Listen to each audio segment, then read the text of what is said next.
Welcome back to Mokena's Front Porch, and thank you for joining us for this special Haunted Halloween episode.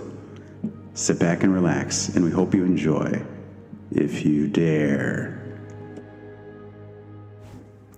It's the time of year when leaves crunch underfoot, the days get shorter, and monsters and goblins again make their appearance on the streets of our burg.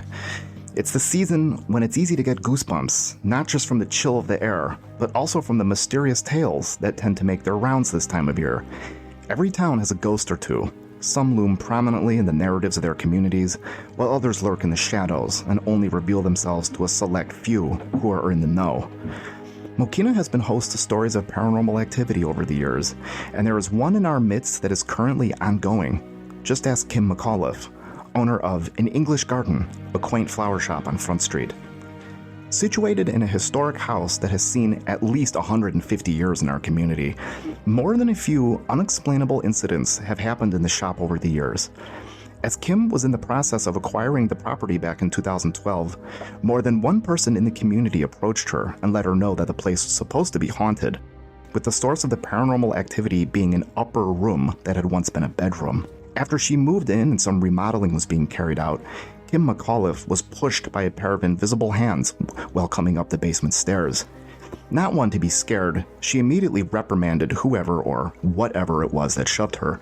She told it to stop, and that this wasn't nice behavior. After all, she was pumping new life into the property and making it beautiful. To Kim, it's definitely easy to feel an otherworldly presence in her shop. Despite the shoving incident, it seems happy and content there, and seems satisfied with what she's done to the place. On the other hand, she has a friend who has felt an ominous force in the old house's basement. This is corroborated by Ashley Schultz, a Mokena resident and former employee at An English Garden.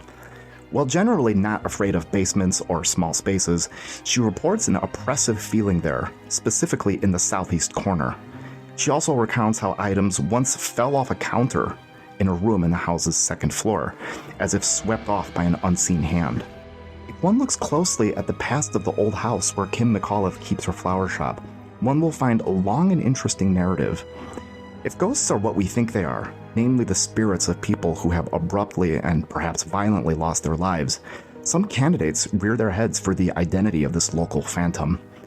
The first one is Henry Miller, who owned the property as far back as 1899, at a time when the oldest portion of the house was already around 40 years old.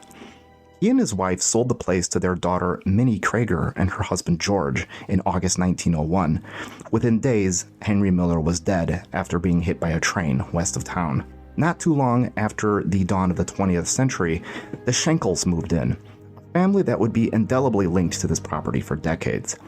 The clan's patriarch, Conrad Schenkel, was born February 20th, 1860 in Odernheim, a wine-growing village in Germany's Rhineland. With his parents, he made the arduous journey to America in 1873, whereupon they settled in Chicago a mere 2 years after the Great Fire. In 1881, all roads then led to Mokena. The Schenkels appear to have been a farming family at first, when later Conrad found work with the Rock Island Railroad. In June 1907, he was appointed the village's sole constable by the law board, ultimately wearing the star until 1919.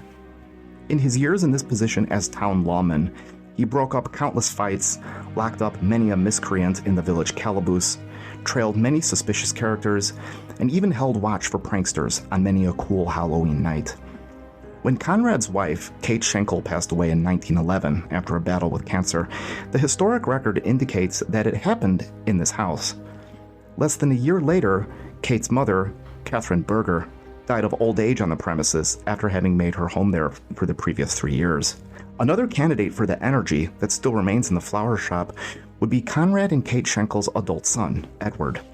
Having served as a village trustee from 1916 to 1928, Edward Schenkel lost his life in April 1935 when a spurned lover shot him to death in a Joliet saloon in a sensational murder-suicide case. Maybe something is keeping him bound to his family's erstwhile home. As intriguing as Edward's story is, at this late date, it is still unknown whether or not he ever lived here during the time his parents did. After Conrad Schenkel passed away in Chicago in 1930, The property made its way into the hands of his son, John, who would keep the place until he died in 1953, who, like his mother and grandmother, appears to have departed in the house. There's much to ponder about the old place where Kim McAuliffe keeps an English garden. Does a ghost roam the house? Or is there a much more benign, natural explanation for the phenomena that has been experienced here? No matter how you look at it, just be aware that when the sun sets and you feel the cool bite of the fall air, things do go bump in the night in Mokena.